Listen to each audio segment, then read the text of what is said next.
talking about changing the model. We're getting away from words. We're talking about measuring time. But we have a controlled environment where we can actually measure that time. There's a ton of logic behind it commercially if they can integrate the business as well. But it's going to be an exceptionally complicated merger. They're using neural machine translation that has been trained using WTO's own corpus.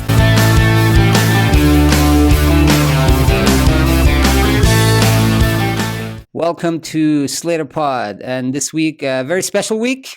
We have a guest on. So on episode 37, we finally managed to bring on a guest, and a very special guest, and I'll introduce him to you in a second. Hello from Zurich. Hi from London, it's Esther. All right. So again, SlatorPod, language industry podcast for all things translation, localization, language technology, and sometimes natural language processing, which we're going to cover today out of China. Great. So first story, Esther, is going to be RWS-SDL again. Right. Part two or rehashing last week's? No, we're not going to rehash. We're going to bring breaking news up to the minute. No, there's no breaking news, but it's been quiet so far on that front since that big announcement. Obviously, a lot of commentary on LinkedIn, on Twitter. Our website held firm despite the massive traffic we got on the day and the day after, and actually still now getting on that particular story. But there's been a few developments, of course, especially on the share price side that are worth commenting. And yeah, later on we'll discuss it with Kimon Fountoukidis, the founder and owner of Argos Multilingual, a large LSP based out of Poland and with big operations in the US. But I'm not going to talk too much about the company. He's going to introduce it himself later on. So very excited to talk about that particular topic with Kimon later on. But first, just a brief update. First, I got to make a correction. This is the first correction we have to make in this podcast. So I think last week I mentioned that RWS is using MemSource. Mm-hmm. Now, all right, they are using MemSource, but mostly it's the Moravia side, which I think I'm not sure if you told me in the podcast or afterwards, Esther, afterwards. No, right? After, yeah. Yeah. Okay, so yes, RWS Moravia is a user of MemSource, but actually RWS, the core RWS, is a heavy user of Trados, SDL Trados. They even have a RWS case study online on the SDL website where they talk about RWS being a big client. So just correction there. Basically, the main RWS company is a heavy user of Trados. Hence, just going to be then we can say that we were both right since they use both SDL and MemSource. There you go. And also, I think, we're expecting some savings there on the licensing payments. And it's easier. I think that was my original speculation, wasn't it? That exactly. The cost savings would at least in part come from Trados licenses. There you go. Yeah. And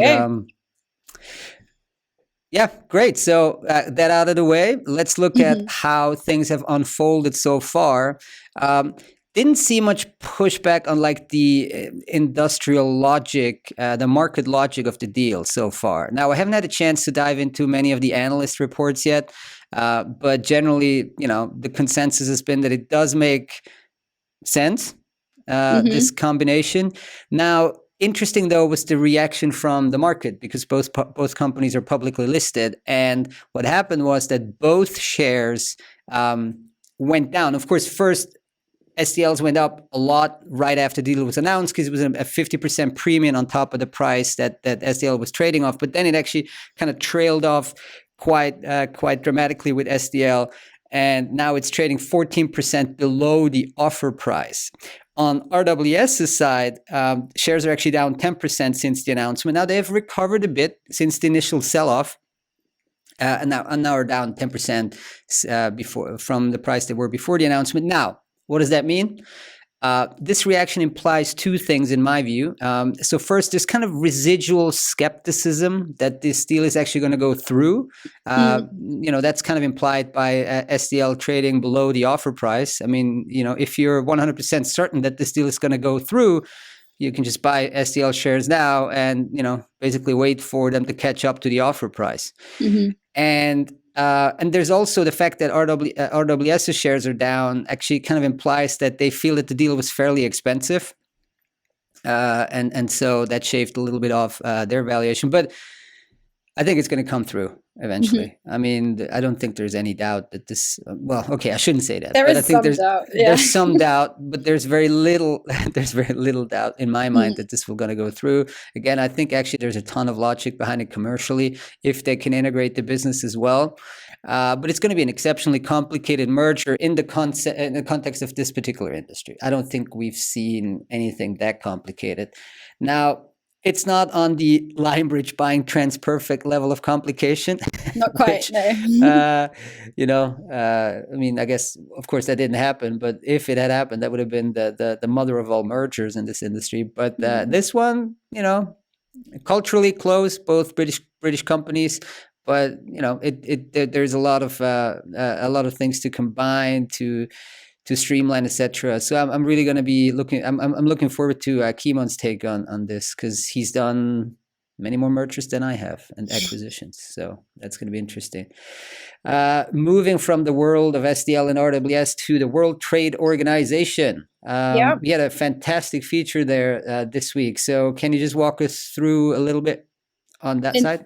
Yes, it was. Yeah, really interesting feature, like you said, about the World Trade Organization, or WTO. And particularly, we spoke to Josep Bonet, I think that's how you pronounce it, Division Director of the Language and Documentation Services Division at the WTO. So the Documentation or Language and Documentation Services Division, they take care of multilingualism at the organization. So they, for example, provide interpreting services throughout the meetings. They translate the official and administrative documents, and lots of different kind of services around that as well. So apparently annual translation volume, they told us, is about 43 million words or 86,000 pages, going off, I think, 500 words a page or something. It's a big page. So I think we actually made that point in the article that the way that there are more words on that per page by this metric than you would normally expect, for example, at like the European Commission or something. So it's slightly different.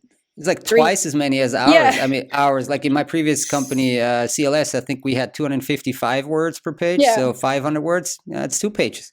Well, there you go. So it's slightly different. That's hence why pages is not normally a great metric, let's say. Yeah. 43 million words for translation, and apparently 1,500 or more than 1,500 interpreting sessions per year. Wow. Now, they work mainly between the official languages of the WTO, so that's English, French, and Spanish, would comprise most, if not all, of that volume. And they also told us a little bit about the operating model. So they have 46 full-time translators. You can imagine you might need some full-time translators with that kind of volume. 19 translators in addition to that 46 on short-term contracts, and a further 20 translators under full-time retainer contracts, so sort of external but full-time. And on the interpreting side, they have 5 internal interpreters and additional freelance interpreters that they also rely on. And they, for example, would outsource some other types of work, such as printing, graphic design, and some parts of the interpretation and translation. So that's quite a decent-sized operation internally, as well as obviously relying on some external resources there. In terms of the technology or the sort of operating model there, are they using MemSource? No. Actually, I think you'll find they're using SDL. No, they actually are. They are. Yeah. They are actually using SDL Trados Studio as a CAT tool, they told us. And they're using neural machine translation that has been trained using WTO's own corpus and uses the basic engines developed by WIPO, so the World Intellectual Property Organization. There you go. Some cross-pollination there. In Geneva, I think both organizations. Yeah, think the WIPO is also based in Geneva. So. Well, and they're both kind of international organizations. Yeah. Et cetera, and they also use SDL Multiterm which powers the WTO terminology database, they said. So interesting take there. I mean, they also did tell us a little bit about sort of post-editing, or specifically that they don't really do it. So they said that machine translation is used as part of the translator's toolbox, and most commonly in combination with translation memories, but they don't systematically post-edit MT. So yeah, they're doing something else there with that. And on the interpreting side, they've also been exploring some kind of technology more recently with remote meetings. They've said they're now regularly using Interprify, also Swiss-based, and Zoom to help facilitate remote meetings, although they said that the interpreters themselves, there's not technically remote interpreting because, well, the interpreters themselves are sitting in the booths at the WTO, whereas obviously the participants would be joining remotely. So some level of remote, but not fully remote. Yes, it's the familiar setup for the interpreters. And then the Zoom, I think we spoke about this a couple of podcasts ago, that these RSI platforms are now really kind of pushing to make sure they're becoming like an added feature to the remote conferencing platforms. I guess maybe a couple of years ago, there was maybe even the thinking that maybe those RSI platforms could become the platform to actually have the meeting on in the first place. But now they're rushing in to make sure that they're becoming a feature of those big players, right? Yep. And then one last takeaway, they had the WTO, I think, developed about 10 years ago their in-house centralized platform for translation requests. And they now plan to replace it with commercial products and are going to soon be launching an RFP. That's a nice win, if you can get it. So a lot of TMSs will be piling into that. Let's see who wins it. Cool. Well, thanks for that. Very interesting. I'm always very grateful when, people that run these localization departments or translation departments, take the time out of their really busy schedules to help us write these features and really give an insight. And it's very interesting when they tell us which tools they're using and, information like that there is an RFP upcoming. That's a lot of value for readers as well. For sure, and I find it very interesting. So moving on to another to a regulatory topic, we covered a few times in the past is this AB5 legislation. I'm going to ask Kimon about it as well. It's in California. It's that gig worker bill that basically makes sure that, or they want to make sure that all Uber drivers, etc., are going to be full-time employees, and then a bunch of other professions were caught up in it. Among them, translators and interpreters, which it is a big move out of California. They couldn't service some of their clients anymore in California because some of the LSPs would have had to basically hire them full time, which obviously makes no sense in this industry at all. I mean, most freelancers have 10, 20, 30 clients. Very few have 2 or 3 or 4. So there was a huge pushback by an organization called, by transit interpreters in California, but specifically by an organization called COPTIC. Check out what the acronym stands for. And the founder and longtime translator interpreter, Lorena Ortiz Schneider, she was in touch with us. She helped us really kind of understand the story better. And long story short, there's been a lot of back and forth, but now it seems that translators and interpreters, or it's a fact that they're now exempt. So there was a big battle going on. They really, they educated the senators, state senators, and now they're exempt. Initially, it was such a random exemption for just quote unquote certified translators. I remember that. Well, what's a certified translator, right? So that really depends on the jurisdiction. But now all translator interpreters are exempt. They do have to incorporate, or they have to be sole proprietors or an LLC or an LLP or a corporation in the US. But if they can incorporate in that entity, they can actually then, again, service LSPs. So this is good news for everyone. I mean, LSPs can continue working with their favorite freelancers in California, and freelancers get their their business back, because so is this the end? Yeah. Is this the end of the story then? Is it? I think it's the end. Done. It's the end of the story. Okay. That said, though, U.S. legislation, U.S. legislation generally, and the legal process, again, I'm pretty sure, but there is residual doubt that this may be not the end of the story, but I think it is, right? So kudos to those who fought to make this exemption possible. Yeah, good win.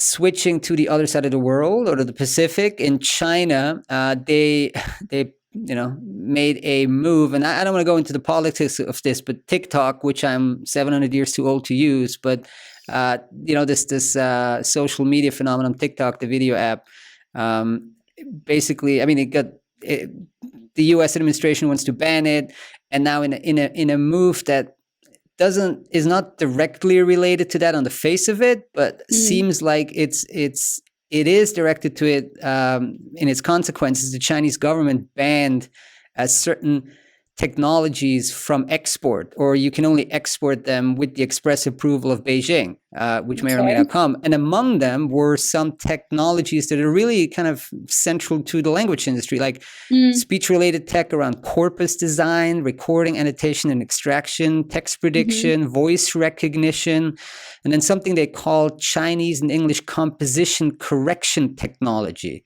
Yeah, probably some predictive text thing or something like that, right? So language tech being caught up in a global trade war, very interesting. And the story was originally run by Bloomberg, and we did look at the original document and looked into some of these technologies that were prohibited, but it's kind of deglobalization, right? What's going on there? Yeah, let's see where that goes. Machine translation wasn't specifically mentioned, but I do think some of these technologies that they did ban now from export are actually somewhat relevant to the language industry. Yeah, that reminds me. Actually, I've seen quite a lot of TikTok job adverts for language managers and localization managers based in at least London, UK, and things like that. So how does a TikTok job advert look? I don't know. I've just seen the titles. What do you mean? Like, what are they asking for, or what? Oh, from TikTok. Oh, yeah. So job ads to work at TikTok. At TikTok. Okay. Oh, yeah, not like a video job ads. No, that I would have felt really old. I'm like, really? They're advertising jobs now on TikTok? How would that work? Like the boss dances in front of it or something? Okay. It's coming. Well, let's see how that goes because, well, I don't know. Listen to other podcasts. Listen to like Pivot for their take on TikTok in the US and where this is going to go. If it's going to get sold to Oracle was one of the bidders. Which Oracle really for like a social media app? Don't get that. Let's go back to more familiar shores with the language industry job index. There we go. TikTok's not the only one hiring within the language industry. So the Slator language industry job index has climbed 2.3 points since August. So we're now in September. The September index is 99.25. So just slightly below the baseline of 100 that was from 2 years ago, back in August 2018, I think. So we're nearly back to those levels. This is the highest, or the steepest climb back up since the pandemic has started, and it was at its lowest a couple of months ago back in July 2020 when it hit a low of 95.7-ish. So it looks like from the way the graph, the chart is developing, you see that in the article, that it's taking on a bit more of a kind of U-shaped recovery now, hopefully having bottomed out. It's predominantly, the rise is predominantly linked to there being more job ads on, I think, all but one of the job platforms that we're monitoring. Okay. Very interesting. Yeah, I mean, this kind of correlates to some of the other things we're seeing in the broader economy as well. So it again underlines that language industry is really very cyclical in its cyclicality is very much aligned with the broader economy. If you look at the entire industry. So yeah, now that we're back basically to 100. Sorry, you said the original data point 100 was taken back in early 2018 or 19? No, I think it was August 2018 was the baseline. August 2018. Okay, yeah, so about 2 years ago. Yeah. It's like GDP. Well, no, maybe some countries are back at like 2016 levels, but yeah, interesting. Do we track like what kind of jobs are mostly are in demand, or we just aggregate? I don't think we're specifically tracking what kind of jobs. No. Yeah. We could. Okay. Well, do you have some? It sounds like you have some kind of speculation brewing. I guess no. It would be interesting to see, if it's more from the buyer side or the vendor side. I guess TikTok would be obviously a buyer, of services, a user of services. Yeah. Also, in yesterday's webinar, we had this really fantastic webinar yesterday around our sales and marketing report. And there were a lot of questions around, hey, who do I target on LinkedIn? How do I approach them? So we did have a super helpful list of job titles in the report, which we then pointed to. But yeah, it's good to know what type of jobs are in demand. I think this is something we should probably build out. Yeah, for sure. Now, maybe a quick announcement before we head over to Kimon. Tell us more about the latest product we launched in our research section. Yes. So we currently, or just I think today, have released a language industry investor map. Let me get that right. So it's an entirely new page of our website, actually. So it's currently hiding in the drop-down menu of data and research. It contains 180 plus details of 180 plus transactions that have occurred in the language industry over the past 4 or 5 years. We feature things like, obviously the investors, so either VC, private equity, or strategic buyers for the most part. Details of the target, LSP or TMS. So we've really tried to focus on the core of the language industry, not so much on sort of NLP or delving into that kind of language data space too much. So it really is core transactions there. We've got about 30 different fields per transaction, per entry, where obviously where applicable, it's not always applicable, but we've got things like the LSP's revenue, where it's available, sometimes the multiple, the years that have invested, those transactions and investors that are still active, and those that have exited. So really a great big database library, and really a good resource, I think, for anyone who's interested in M&A funding, both within LSPs and strategic buyers, and of course external investors as well. So that's available for our Slator Pro subscribers and strategy package subscribers as well. Keep adding value to the Pro and the strategy package subscribers. Yeah, well, I mean, we're going to keep updating it as well. So it's obviously it's 180 transactions now, but it's going to keep evolving. There's going to be more. There's so much going on. So thanks. I'm very excited that we launched it. Looks fantastic. It's very easy to handle, very easy to use. You can sort the data, I don't know, literally any way you want. Yeah, you can filter it, search it, sort it, alphabetize it. All Can't copy it. Can't copy it. Don't copy it. Don't can do everything else. Okay, well, thanks so much. So really looking forward to talking to Kimon in just a second after this break.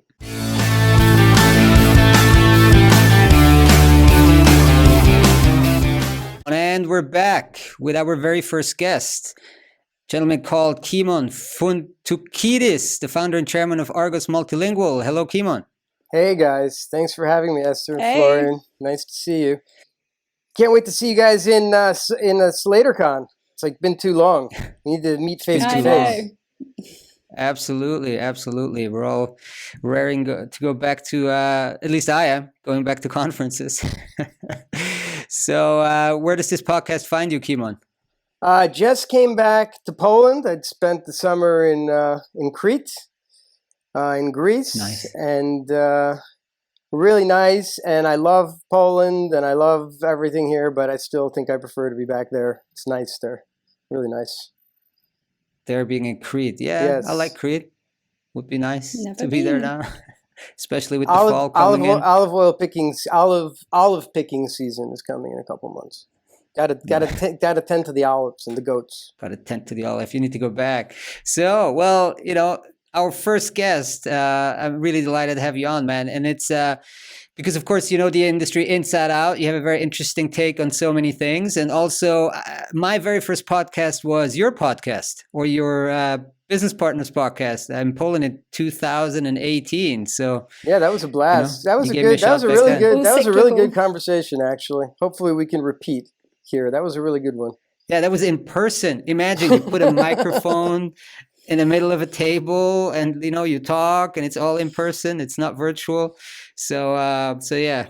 Well, meanwhile, we're doing. We have to make do with this. Cool. So hey, give us a little bit of an introduction to yourself, Argos, and like what brought you into the language industry. Yeah, so I'm an American, as you could probably have already heard from my accent. I was born in New York. I moved to Europe after college in about 1993, and I was always entrepreneurial. Tried to start a bunch of different businesses, and I ended up having to learn Polish because I started translating to sort of pay the bills, and I was trying to start these other businesses, but I ended up it ended up becoming, I had these other things going on, but then like the translation thing kept growing and growing, so it ended up being the thing basically. And then I really started to take it seriously. I founded the company back in 1996, and then I'd say I really started to take it seriously around 2000. I don't know, you guys are maybe too young to remember the .com period, but like I was like, .com, it's like pets.com or whatever they had. I'm like, what can I do like in this in this translation space to sort of like be connected to this? And I Googled a bit, and I found the service localization, and I started offering. I had no idea what it was, never saw Trados in my life. And so, yeah, I just started offering this service, and I ended up getting a job from SDL. Actually, it was like a $50,000 job, and this was like I was tiny, and it was just like, and it was like, can you do this? And I was like, well, yes. And of course, I had no idea how to do it, and but what's nice about Poland is you got these like super smart, technical MacGyver-like people, and sort of like we put this team together and managed to like pull this project off. And that was sort of like the birth of it. I'd say that was like, I'm like, holy crap, there's actually a lot of money in this. You can make a lot of money doing this. But I'm actually not a linguist. I do speak Greek and Polish, but I'm not a linguist by education. I'm not passionate about linguistic issues. I'm basically a business person who sort of fell backwards into this industry. And so then we grew. We started off as just like a Polish language service provider, then an Eastern European language service provider. Then we started going after direct clients. I think another sort of key moment was when we started doing acquisitions. We bought 2 companies in the U.S., and we sort of ended up sort of onshoring. Like everybody's offshoring, and like they're trying to move to like low-cost locations, and we were in a low-cost location. And so then we wanted to move sort of the front end into the U.S., and so that's what we did via acquisition. And today, let's say last year, we did about $22 million in revenue. We're very profitable, about 18% EBITDA. This year, I think we're going to grow a little bit, and I'm like super happy with that. Obviously, I'll also be happy if we stay flat. It looks like we're going to be flat or grow a little bit. And in terms of like, what do? We're your standard language service provider, but we do focus on like half of our business, more than half of our business is in the life science space. And then we do a lot with sort of manufacturing and IT. And so that's the high level. I don't know how long that took me, but that's the high level sort of story of me and Argos, how it started. Well, that's some good compound annual growth there, right? From a $50,000 SDL job to a $22 million company. I should show you the graph. I have it somewhere. I show it to employees sometimes. It's hilarious. And then the number of employees started at 1, and now we've got like, I don't know, 120 or 130. I'm not sure. Now let's extrapolate that. No. For the next 10 years. Well, definitely not employees. You definitely want to grow your employees that fast. You can grow your revenue like that. You don't want to grow your employees. We're in a time of tech, so we need to deploy tech rather than employ more employees. So if I may ask, one of the big shifts was probably them moving from in a sense, subcontractor to bigger LSPs towards direct clients. Can you tell us a bit more about that? This is probably tough to pull off, right? I don't know. I mean, like, we go to the conferences and like we'd mix and mingle with our clients, which were like the other LSPs, but then there'd be direct clients there as well. And we did, I realized very early on that, this was a competitive advantage. We were subcontracting, but we were getting the know-how and the experience. And one of the nice things about subcontracting to all these other translation companies is we became really experts in all the tech, all the different technologies, because everybody uses different stuff. So we learned how to use all the different stuff. And then, as I said, since we're going to industry events where there were direct clients anyway, over time, but it was a very conscious decision that, look, and I see that when I'm doing M&A now, and I talk to a lot of companies that want to sell. It's really hard to sell your business when you're just fully subcontracting to other LSPs. The value is really in having those client relationships. So, we recognize that early on that, in order to take this business to the next level, we really do need to have those direct clients. And actually, a funny anecdote, an interesting thing is, like, we got it to the point where I'd say we had about 65% direct clients, and we had one LSP that was about 30% of our business, and we bought them. That was the critical moment. We bought them, and then we got all their. It was funny. We bought our client. We were their biggest subcontractor. They were our biggest client, and we bought them, and we ended up with some very nice large accounts in the U.S. John Deere being one of them. Very interesting. Yeah, talk about M&A, because let's talk about RWS later and SDL. But like, you did a fair amount of M&A, so just walk us a little bit through how that works, right? How do you scope deals out? How do you find them? How do you vet them? And then what's the process to actually acquiring an LSP? Yeah, there's a lot of different ways to go about it. And this is like why, like, not going to conferences hurts me personally, because, like, this is like one of the main things I'm engaged in. And I think that it's important to develop relationships. It's hard. Okay, because let's put this into perspective. We're not talking about RWS-SDL type deals. We're talking about companies that are sub $10 million, basically. And these are people that set up their companies. These are their babies. They've spent their whole lives doing this. And they need to feel comfortable. And believe it or not, it's not all about money and dollars and cents. It's actually a big part of it is going to be like, okay, I know who I'm selling this to. I trust them. I get a sense that they're going to do something with this.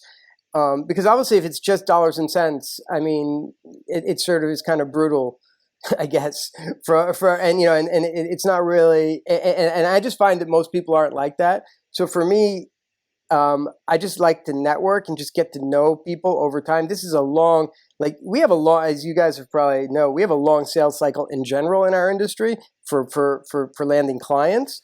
I'd say the M&A sales cycle is. Sorry, did I break up for a second? Or are we good?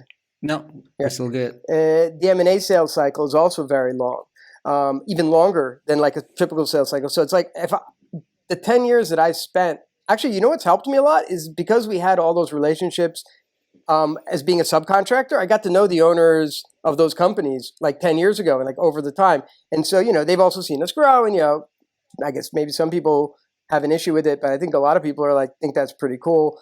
So I think that the trust is a huge piece of it, and then apart from that, it's pretty standard. I mean, like, other than people that I know personally, like, I'll just use the brokers out there, and I'll be looking for things that are complementary to our business, or they're, let's say, a vertical that we want to get into that we don't really have a presence in, or there's some other like some of the U.S. acquisitions also had additional we didn't really have a really good U.S.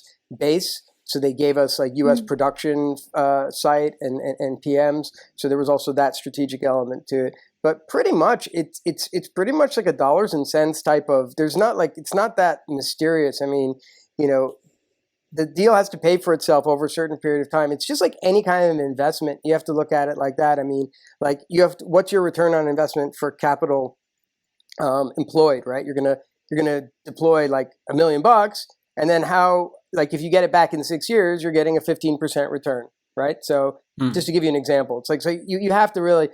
That's the essence of it, is basically capital deployed versus return on that capital. And obviously you're looking for synergies, and if you can get that, that's why they talk about like effective EBITDA.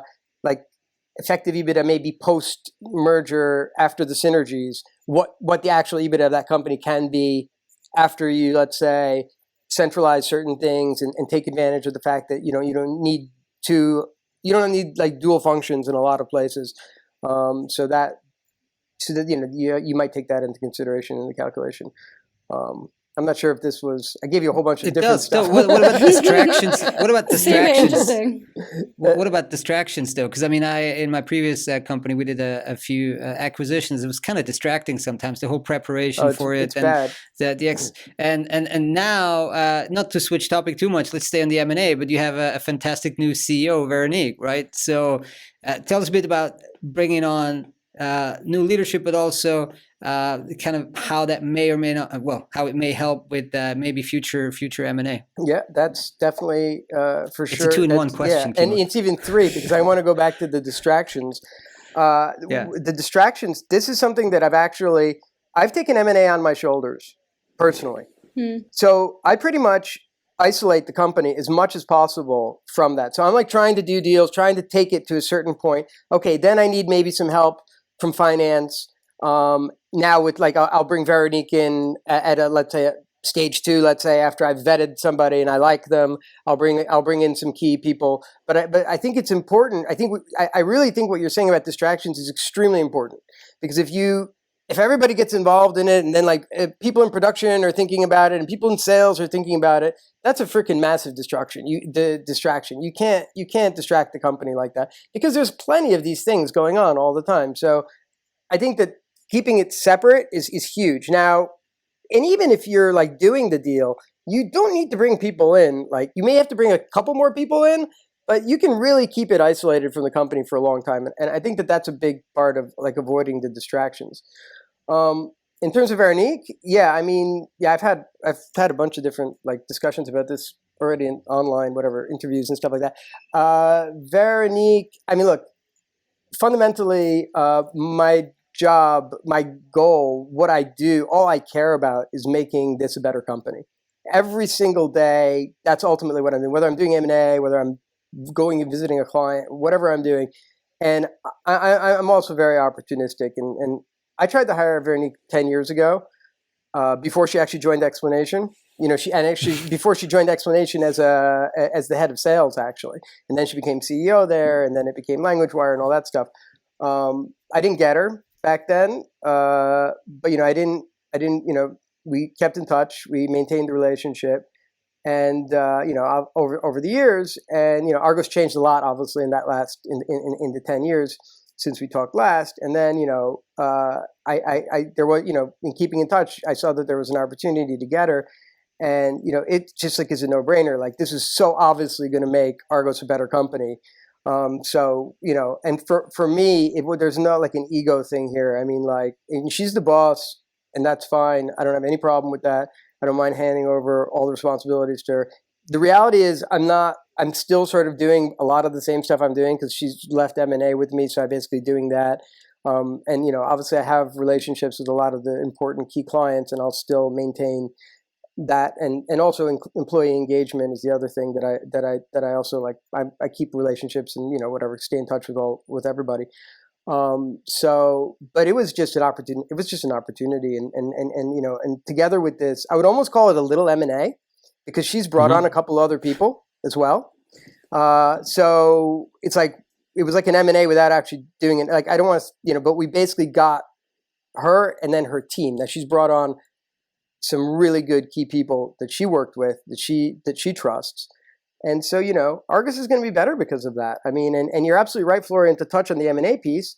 She's got, what I love about this, whether it's clients or M&A, it's all about relationships. And I have a network of relationships. You know what? She's got a whole nother network of relationships, a lot of people that I don't know. And so all of a sudden now I get all of that network sort of mixed into my network.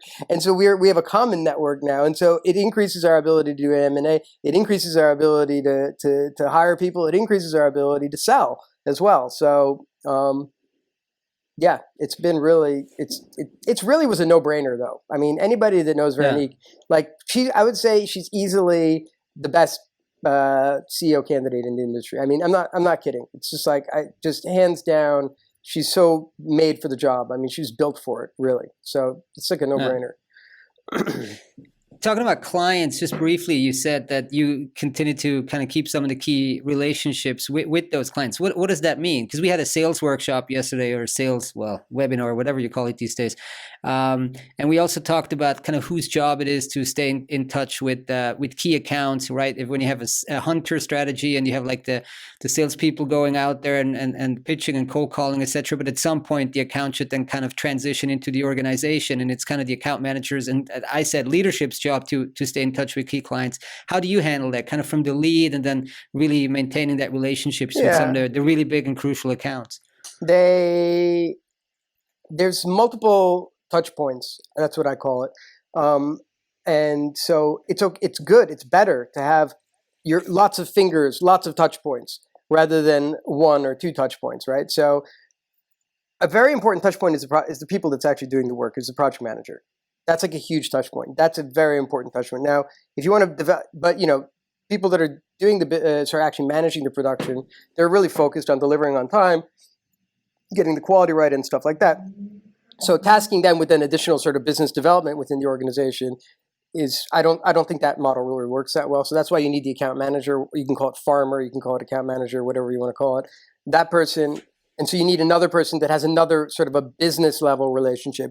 They should be talking to procurement. They should be looking for other opportunities within the account. They should be looking for other competitors, let's say, that are also working in the same space, because they should know that space really well. And that should be easy for them to go after those kinds of things.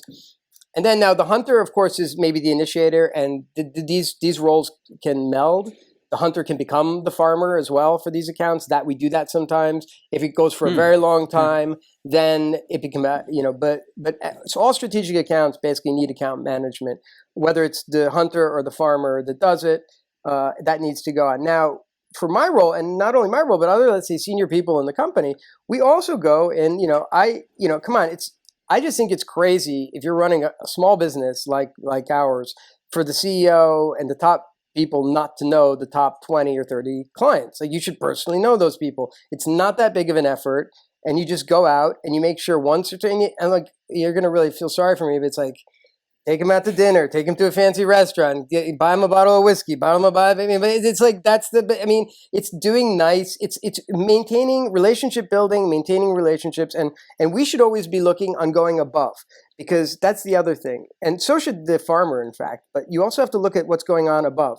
Because in our industry, unfortunately, this is Renato Beninato. I went to his sales training like 10 years ago, and he was so right that like the person responsible for translation and localization, this is often considered like the same as buying toilet paper. Like in the organization, it's not a super value. And Florian, I'm sure you had this experience in your previous job, is that the actual people that are making these decisions are not, and this is no knock on the localization managers by any means, it's just that they are unfortunately buried, and this is one of the things we really try to help. They're sort of buried in the organization, and we try to help by getting to know their boss and their boss's boss, because the more we can bring sort of education and awareness to what we're doing, the more secure our position is in the account. And it is something that we're sort of passionate about, is trying.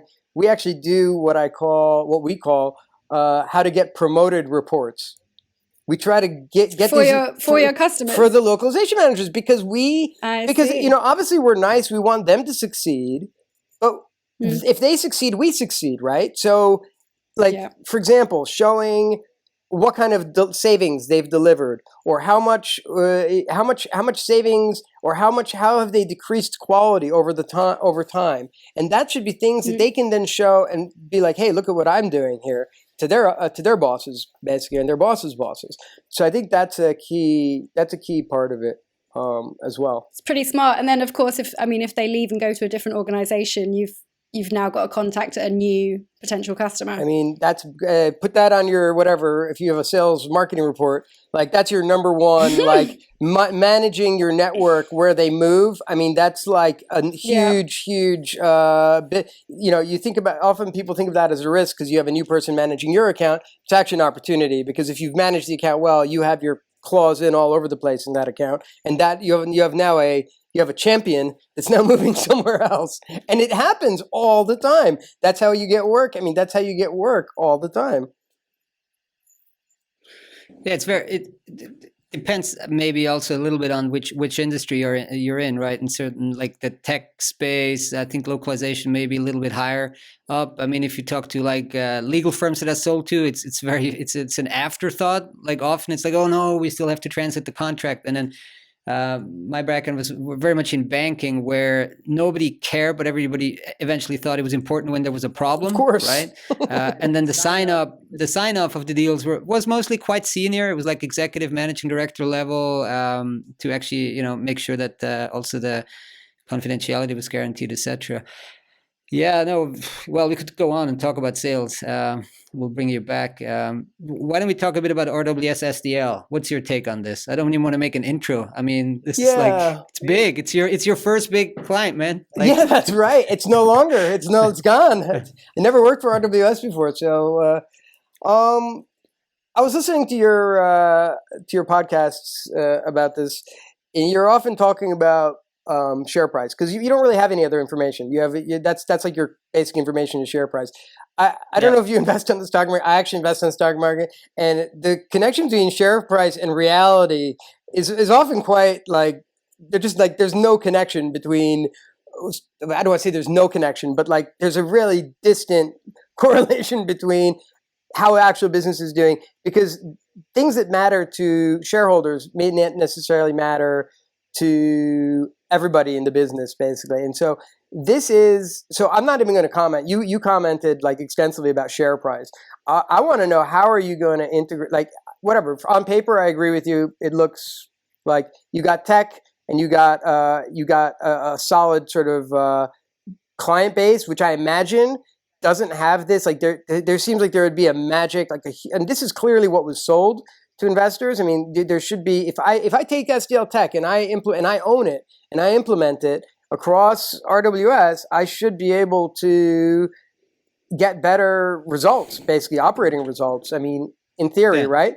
But yeah, that's nice theory. I mean, let's see. I mean, because it's hard. I mean, I don't know. Like, I'd like to ask some of wasn't the last big one? I mean, this was so long ago, but wasn't it like Bound, and who bought Bound? Was it Lionbridge? Lionbridge bought Bound. Yeah. That was like, but dude, that's ages ago. That's like 15, 20 years ago. Right, but they have the same problem. But my question really is about integration. It's about integration, not about, it's like, because that's my issue, is how did they do it? And I think I think this is anecdotal, but I think I remember hearing, they said, okay, fight it out. Like there's one, like there wasn't a plan. Like there wasn't like there was two of everything. And they said, like, so they would, I don't know, let's just use, for example, Poland. There was two Polish offices. Okay, so duke it out. Only one of you is going to survive. I mean, it's like, I don't know. I'm not sure that, I think the way you do integration is on something like this is massive. All the experience that RWS has had, I guess Moravia is big, but it sounds like they left it as a business unit. So did they really do integration? Like, I don't think they're going to leave this as a business unit. They're going to integrate it. And I'd say that, anyway, if you want to talk about, from my perspective, from the Argos perspective, from the small company perspective, there's going to be opportunity. Yeah. There's no way there's not going to be opportunity. There's no way they can execute this perfectly, and there's still going to be opportunity, because there's going to be fallout. Employees will leave. There will be some unhappy employees. There'll be some unhappy clients. And that's even if they do it perfectly, in my opinion. Even if they do it perfectly. So when you saw it, what was your initial gut reaction? Like, oh my God, this is going to change things, or like, oh, this is a great opportunity, or like neutral. It doesn't really matter. It's like neutral. Interesting. Yeah, I mean, interesting. Like great gossip. I mean, like everybody at Argos was like buzzing about it and stuff like that. But like from a real business perspective, any opportunity we get from this is 12 months down the line. This is not anything going to happen immediately. And we just need to be plugged into the accounts, talking to the accounts where they are, and I'll tell you, don't lose your PM. I'll give them some advice right now. Don't take your beloved PMs off your account. I don't care who's like, the PMs are key in these relationships. Don't move your PMs. That's what if I could tell them one thing, I agree. Is don't move the PMs, because then we're gonna just flock in and jump on it. Okay, like. The vulture's eating the vulture. I mean, I'm just nodding emphatically as a former PM. Yeah. that obviously, you know, it's great to talk about sales, it's great to talk about accounts, etc. But yeah, there's a lot of hard work and client retention, I think, being done in the hands of project managers. So yeah, it's great that you give them a shout out, and rightly so. I had a question as well about so the tech side of this. You've obviously said, okay, that potentially the pitch to shareholders is roll out SDL tech, you know, you'll get cost savings, efficiencies, etc. What do you think more widely then about kind of buy and build for LSPs on the TMS and CAT side? You're asking me, this is my Achilles heel question. I call this my Achilles heel question. This is the thing that I struggled with. Okay, I've done a lot of things right, but this is the one thing. This is the thing I don't know, because I want to get it right. I did build, buy, build, and build again. I think I did big, buy, build. No, I think just that's it. I flip flopped on this thing, like, and lost so much money over the years. And like, you know, let's put it this way: tech is huge. Tech is a huge important piece in this, and you have to have. But I also. The reason why it's so complicated is because, like a colleague of mine, he likes to talk about Excel. Like, why build Like, if Excel works, why build why develop a spreadsheet? So, like, there's some components of what we build that should already be solved and built. They should be like pieces that we can. So it's a little bit complicated when you say TMS, what you actually mean. But let's just say, whatever, some core components you should be able to just buy and then just build around it. But unfortunately, the reality is a lot messier than that. So we've gotten to the stage where, I mean, I completely agree with where we are. I mean, we're a $22 million company. We have our own system that we've built that does that. We've built Excel. We've partly built Excel, and but then obviously we have a lot of our own customized stuff that's really important for our clients that you can't get anywhere else. So you know, and I think that going forward, you really do want, like, if you want to be you know, $100 billion, like Veronique's thrown down the gauntlet, you know, we're going to be a $100 million company. So I think you do need to have your own technology platform if you want to be. And then it's also important for acquisitions. So you can plug in companies relatively. That's one of the really big benefits of having your own tech platform, is you should then be able to plug in. It actually makes M&A more profitable, more attractive. That effective EBITDA becomes more interesting, which is actually really good for everybody, because you want to be able to pay the owners more, and you can if there's some processes that you can automate, and there's real money you can make from bringing those kinds of companies onto your platform. So the short answer is, if I was small, I would definitely just buy and just build up around it. And small, I mean under 10 million, under $15 million. I think we're on the edge. I think a $20 million company could probably also buy, but I mean, at this point, we have it. We have this tech base, so we're just going with it. I think we were too big, too small for what we were doing, but now we're here, so hey, great. That's it. It's something like that. I have a quick follow-up on that. So what about some of these TMS systems that are increasingly kind of owning the client, right? So they go to the client, they go to a localization manager, and they pitch their system, and then that particular enterprise installs that system and basically just uses LSPs as kind of another resource, but based on somebody else's platform. Do you think this is kind of a long-term trend? I feel it's accelerated a bit over the past couple of years, maybe? I mean, I think it's old. We use Across. We have Across. Across is, I'm not going to say anything about Across, but Across is a system. It's a German-based system, and they have a lot of big accounts.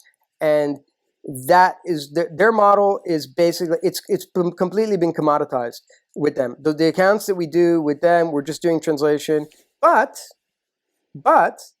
they can be profitable because it's fully automated. So we have not so much PM work that needs to go on. Let's say for $1 million, you probably do $1 million per PM on there. So if you're looking at it from that perspective, that's not terrible. I don't think it's not optimal for everybody, and I have, that's the only case that I've seen where it's been very strictly enforced. some of the other ones that we use, it's actually an advantage because we're like experts. And like XGM, for example, has become more and more popular over the years. And we're actually really close with those guys. We actually use it as our default TMS. If we have a client that doesn't have a preference, that's what we would go to. And so, any client that brings us that, we're like experts in that. So we actually help. We end up doing consulting, and like it actually is a benefit for us if they're coming in with something like XGM. And I don't see XGM as more of an open system, so it's not locking you. It's like Across is far more rigid, and so they just want you to work in this certain workflows, and they're like, basically, this is it, tough shit. This is the way it is. This is how you have to work. Whereas XGM, there's still a lot more, I'd say, flexibility. So it's more kind of a collaborative. I'm sure they could set it up. I'm sure they could set it up like that, but it doesn't really. I don't think that's what what the clients really want to do. The clients want to make sure that they have like their assets centralized, and that's what these systems really give them. They give them a centralized database of all their linguistic assets in one place, whether it's terminology or translation memory or whatever. All the historical translations. That's what that's what this system gives them, and then they can farm it out to their suppliers. But because in the typical up until now, without these systems, everybody's like, yeah, we're holding a piece, the other supplier's holding a piece, and yeah, they can get it anytime they want, they own it, but it's not like a centralized. And then the pieces very often are not, leveraging off of each other if it's not in a centralized database. So. And finally, let's talk about MT just a little bit. We don't want to do the full MT discussion. It's kind of gotten a little more quiet around MT. I think the whole NMT thing is definitely worn off. But now this year has been exceptionally quiet on MT. How are you integrating it? How are you using it? What are your thoughts about the future of using it, etc.? MT is a tool. It's just like everything else. It's an efficiency tool. It's not, everybody who's scared, all the translators that are afraid of losing their jobs and stuff like that, that's just not going to happen. The quality of Neuralmt is super impressive. And we're implementing it quite widespread without the company. Every client knows about it. It's not something happening behind the scenes or in secret that we're doing it behind the scenes or anything like that. But it is pretty much very widespread right now, and it really is an efficiency tool. You just have to look at it as an efficiency. Basically, you're plugging this into the process, and we're able to do more. So clients get the benefit. We're able to do more cheaper, but it doesn't mean that it affects our margin. Our margin stays. I guess it affects it starts to affect revenue from a certain perspective, right? Because you get less revenue for the same number of words that you got before. Yeah. But who cares? Profitability is all that matters. And it's not. I think we're sharing the benefits there. I think we're probably even being more profitable. We're being even more profitable as a result of it. So, and translators also should be getting the benefit. That's a big thing, actually, that I want to talk about. I don't know. It's not one of your questions, probably, but I will not stop you. There's a lot of quotable stuff in there. We need to transcribe this and put a bunch of quotes out there. So please go ahead. No, but there's something really that I think is interesting that I want to talk to you guys about. I'd like to hear what you guys think about it. But I think the future is in the linguists. I think that we as an industry have screwed the translators our entire way here, basically. And everything about the way TMs have worked is about chunking things up into smaller and smaller pieces, giving them less and less context, and paying them less and less for the work, basically, and ultimately producing lower quality, cheaper stuff, basically. And I think that actually, if we can develop our network, our neural networks, such a way, and actually what Argos works a lot on is on QA tools, and basically if we can create environments where translators can work and really give their added value, their value to things, then, we should be able to pay them more. They should be able to make more money than they're making today. The real problem we have today is that they don't, apples and apples, like we're forced into this stupid word system, which means that I can't pay the better. It's hard for me to pay somebody who's better more and pay somebody who's worse less. Because that's the way the world really should work. Now, if we can move to a model where translators are working in an environment where we can actually measure how productive and what quality they're producing, which should be possible. Now, this is Florian. And Esther, we're talking about changing the model. We're getting away from words. We're talking about measuring time. But we have a controlled environment where we can actually measure that time. I see a bright future for talented people who can make much more than they're making today. And not because we have this stupid even playing field among linguists. And that's what's the problem is. So the bottom guys are taking some of the top guys' money because we're not able to distinguish between the two. And so I see the opportunity going forward in developing strong linguistic communities. I think he who has the linguists is going to win. That's what I think. That's my in the long game. In the long game, I'm not saying but in the long game. Who has the qualified and expert linguists? Yeah. I mean, I've been making this point in some of my talks as well that I think the future is very bright for people who have really high level of expertise, and if anything, this MT. Working with MT increases the need for very qualified people, because as MT basically gets to the level of a bad translator to mediocre translator, just to add that little layer of extra expertise on top of the MT requires a lot of expertise, a lot of niche expertise. So value, to add that last layer of value on top of it. If you're barely competent in those languages and you don't have any domain expertise, you're not going to be able to add additional value to a highly trained MT let me ask you a question. Right. Is it valuable to be a freaking expert at Trados and clicking on all those buttons? How valuable is that? Yeah. But if we're paying for it, we're paying for that. I mean, that's part of what we're paying. Yeah. Let's pay for the value, the linguistic knowledge. That's the value. Now, like what you said that when you said that the bottom guys are stealing from the top guys, I think that's an accurate quote. And probably I like the that bottom, too. Yeah.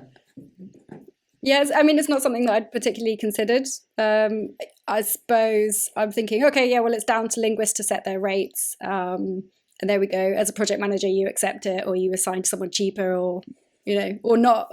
But yeah, it's an interesting point because you do, I think, as a project manager or vendor manager or whatever, have a certain price point in mind, maybe for a certain language and potentially a certain domain. And you look really, I guess, obviously, yes, at previous work and things like that, but it's how many years of experience have you got? Do you do this language combination? Okay, there you go. There's not so much the differentiation of pricing. Yeah. I can't, it was breaking up a little bit. I don't know if I heard that part. Did you ask a question by any chance? Not yet. Okay. That was just my personal monologue about translator rates breaking up and a how bit. That's you why go about. That's really funny. Luckily, we're using advanced technology that records live into the cloud, so our listeners will not notice that it was breaking up. Look, I think it's a very positive note to leave this on, and I think yes, definitely life's going to get harder for people with no specialization and little domain knowledge, right? But for anybody who's an expert in their field, I think advances in like translator UI, user interface. That's what we're talking about eventually, like making it a lot more seamless and a lot more intuitive, and then you can really kind of stop focusing on all the boxes and click and do the right thing, but actually focus on the content and adding your layer of expertise on top of that, right? Yeah, I was looking at Tech Shuttle. They're you guys know those guys, I'm sure, or Florian, they're in Switzerland. Samuel here, they're in Zurich. Yeah. And we looked at that stuff. They had some cool stuff. Like I think they're on it. They're like adding terms onto, they're doing a really base MT, and then you upload and you add your terms onto it. And that's a big part of it is terminology, getting rather than training, you're taking the base language and you're just incorporating terminology. And it was really simple, but there's a lot of things that you can, that are gonna, it's just about having a controlled environment where we can sort of see what the translators are doing and help them basically to be more efficient. But then it's unfortunately going to take some time because it's also about getting the clients to accept a different way. Because we're talking ultimately about subscription model. I think it should be like a subscription-based model, and we're talking, I don't know how many years, but this is coming. It has to be coming. It's so obviously coming. It's just I think it's showing signs of arriving. If you think about things like quality prediction and quality estimation, effectively you're trying to set almost a benchmark for how long it should take somebody to improve to a good standard. I mean, that's part of I what, think that when that comes, it will help. That's part of what we do. I mean, part of the stuff we're developing, we do that. We have stuff to measure the amount of the edit distance and how much work has actually been done on it. That's one aspect. But another area where we spend a lot of time is on quality. Because I think quality is the secret here, is actually having apps around quality that allow you to basically, so you can do your MT, but then you can run various different apps around it to help with, let's say you want to make sure you have all the let's say product names in there, or you have something that looks at chemical formula. Like we have some of our clients have these crazy chemical formulas. There's like all this stuff that you can like plug in to let's say QA apps that allows you to like look for what the most commonly the most common mistakes are. And this is where the big opportunity is with AI. And this is actually we're actually working on an AI project right now, which is about trying to solve the false positives that come up in a QA process, because that AI machine learning works quite well for yes and no.